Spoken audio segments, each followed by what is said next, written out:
Before there were the palm trees of Vice City or the endless highways of San Andreas, before GTA became a global phenomenon, there was Liberty City. And no, I'm not talking about GTA 4.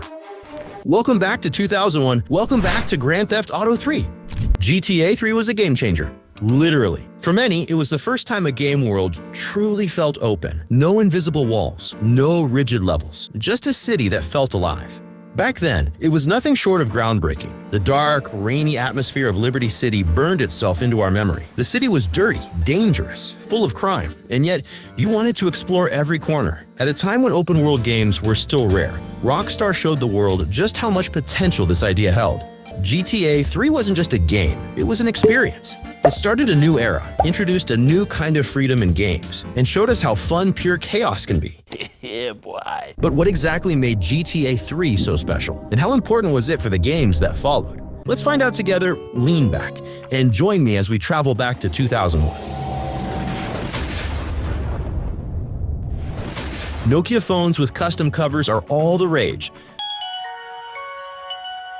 The first iPod is about to launch. Windows XP is on the horizon. And if you wanted to use the internet, you had to choose go online or use the phone. It's the year Shrek hits theaters, Harry Potter casts his first spell on the big screen, and Linkin Park's hybrid theory redefines an entire genre. Two planes have crashed into the World Trade Center in New York. There have been a series of terrorist attacks in the United States. Pictures just in showed the building already on fire. But it's also the year of the September 11th attacks, a moment that shook the entire world. 2001 was a year of extremes, between progress and fear, between childhood nostalgia and global seriousness. It was the age of LAN parties, burned CDs, and that thrilling feeling that the digital future had just begun. And right in the middle of all that change and chaos, one game launched in October that changed everything: Grand Theft Auto 3. Suddenly, freedom wasn't just a word.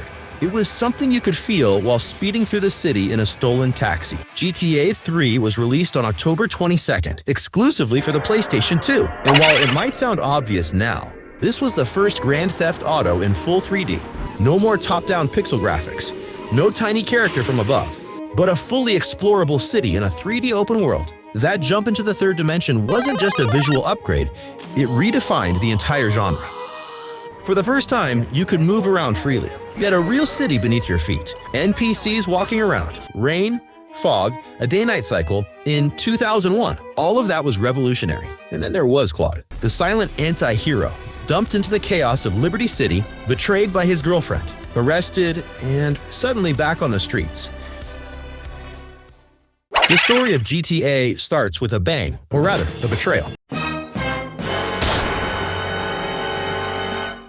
Catalina, Claude's girlfriend, coldly shoots him and disappears with the money. But Claude survives, and so begins his journey through the criminal underworld of Liberty City. Throughout the game, you rise up the ranks from petty crooks driver to mafia errand boy. You meet characters like Luigi, Tony, and Salvatore. Each mission pulls you deeper into the city's schemes until you're dealing with drug cartels, the Yakuza, and corrupt cops. Claude never says a word, and yet he had a presence. He was a blank canvas, a silent observer in a city full of madness. That's what made him so memorable. Of course, that also made him less iconic. A silent character can't compete with later personalities like CJ or Nico Bellic. No legendary one-liners. Oh, shit. Here we go again. No moral dilemmas. I'm sorry, man. Yeah, you have been true with me. But the truth ain't what I'm interested in. You fucking did it! No deep dialogues. When the war came, I did bad things. And after the war, I thought nothing of doing bad things. I killed people, smuggled people, sold people. And yet, we owe everything to Claude. Without Claude, there'd be no CJ, no San Andreas, no Nico Bellic torn between the American dream and his past trauma. Dramatic as it sounds, without Claude, there might not be a Grand Theft Auto as we know it today. GTA 3 was the beginning, the game that laid the blueprint for everything that came after: mission structures, the radio system, the freedom, the city as a playground. It all started here. Claude may not have been a talker, but he was the spark that set everything in motion. And when we look back at what came before, we truly realize just how massive this shift was. GTA 1 and 2 were wild, chaotic top-down games. Sure, you could steal cars, run over pedestrians, do jobs for gangs, but there was barely any story. No real cutscenes, no character development, more of a points chase than a crime drama. The cities had names like Liberty City or San Andreas, but they were just backdrops. Then came GTA 3, and suddenly everything changed. Instead of jumping from random mission to mission, there was now a full story. Named characters: betrayal, rise, revenge. GTA 3 was the moment Rockstar truly began telling stories. Sure, years later, even Chinatown Wars proved you could tell a great story in top-down format. Huang Li's journey was surprisingly clever, sarcastic, and deep, but that was 2009. Claude paved the way. He was the first to silently stand in the middle of a loud, chaotic city. And that's why GTA wasn't just a game, it was the start of an entire era. The game brought us countless memorable moments, like the prison convoy escape at the very beginning or the final mission, the exchange, where you finally take down Catalina. Legendary, too, were those calm city cruises accompanied by the game's radio stations, perfectly capturing the early 2000s vibe. My personal top 3: Head Radio, Flashback 95.6,